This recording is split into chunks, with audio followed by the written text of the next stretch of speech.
that's why we have to filter. Do I look natural? Right? Yeah, that's the Ben we know. All right, thanks for coming back to watch these videos.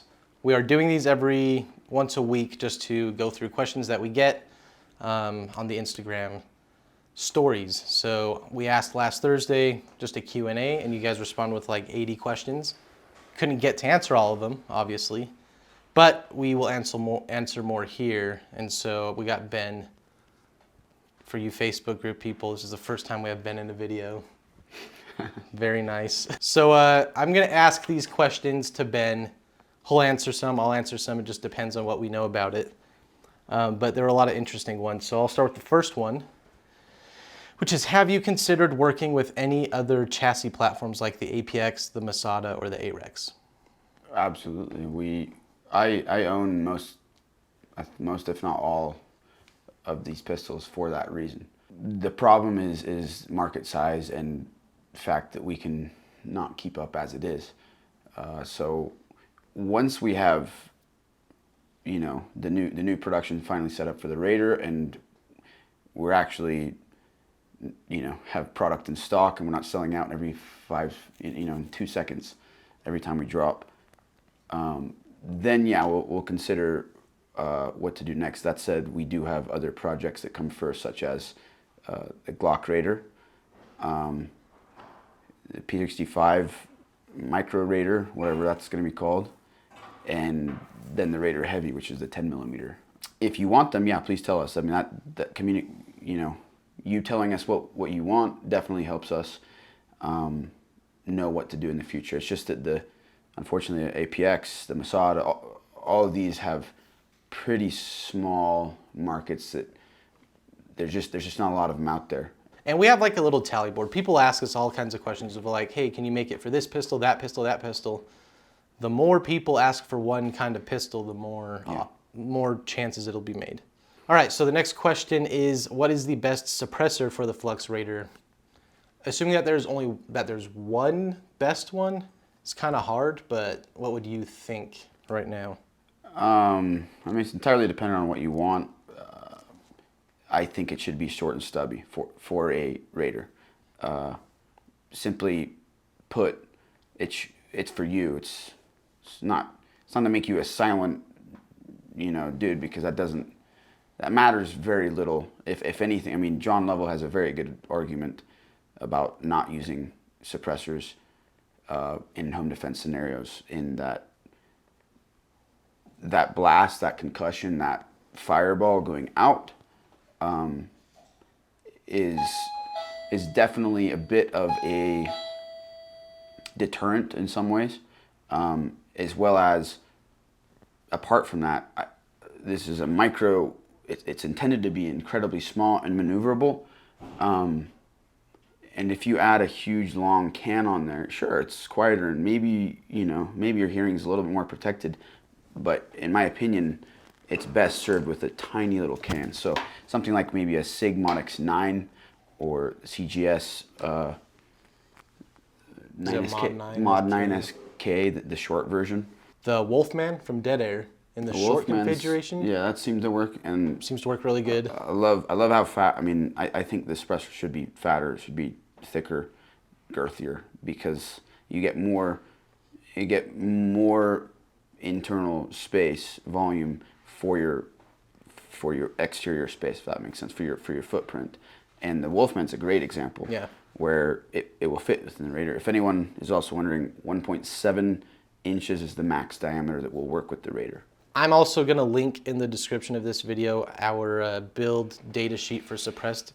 You can look, there's like about 30 inputs right now of people who are testing their cans on the Raider. So if you look at that, you'll see the exact build they have, what ammo they're using, what recoil spring, slide, everything. So that's a good resource that we can look to. One of the rails on my G17 Flex brace has warped slightly from use and will not fully extend when I activate it. I don't know. All right, so this is a customer service warranty question. Reach out to us at any time you can. If this is your chance to reach out, cool. But email us, alex@fluxdefense.com, or send us a message in any way you can. we'll try to find it. If you have any issues with any of our products, email us and we will get it fixed for you.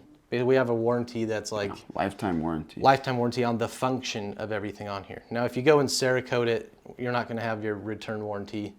Just a quick note on that. That the steel rails will not warp under use. I mean, I can stand on them with it deployed. I can stand on them and it will spring right back. Like that will not. If there is any warp, that happened in heat treat, which we're improving, and there shouldn't be any warp. But if there is, it's not from use. Yeah. If anything, I think we didn't catch it in QC. That's all that would be.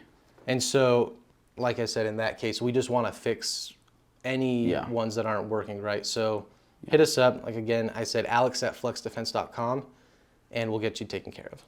All right, so here's an easy one. When will the Picatinny thumb rest plates be released, the mounting plate? Probably about next month or so. All the parts are ordered. We're just waiting on the molded parts, and then our guy Ed is finishing the steel parts, the plates, the mounting plates. So those will be done very soon. Yeah, we're almost there with those. A month or so. What's the difference between the SBR version and the pistol brace one? Are they convertible to each other? Yeah, 1 second.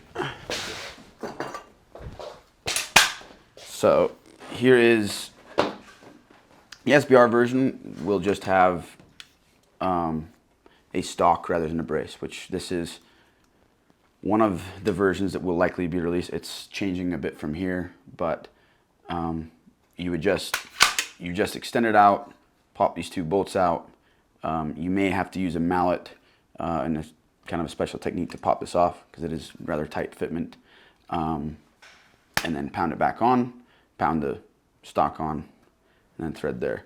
This little empty space right here is intended to be used to laser your FCU, so you can have your information on there. If I would have known what the questions were, then I would have brought my SBR so I could show you my lasered one in there. But really the stock versus the brace is the only difference. So this is intended to be shouldered versus this is intended to be used on the arm and or shot off the cheek. Yeah. But we get this question a lot. The chassis is the exact same between the two. Yeah. Not a difference in the chassis, it's just the end piece, like Ben said. Here's a good one. Thoughts of just opening up your own manufacturing? Why don't you do that? We used to do more manufacturing ourselves. I used to do in my garage. I used to do all the work on the post-processing. After these were laser cut, I would do all the work, and I'd tap these holes on the very first flux braces, all by hand with a hand drill. Not supposed to do that, but the hand drill, I'd tap thousands of holes. We will, once we can, we will bring in some more stuff back in-house, but it is easier in some ways and better in some ways, but it's also a lot harder in other ways. At scale, I would say. At scale. So hard. Molding, it would be awesome. I would like to have a molding machine.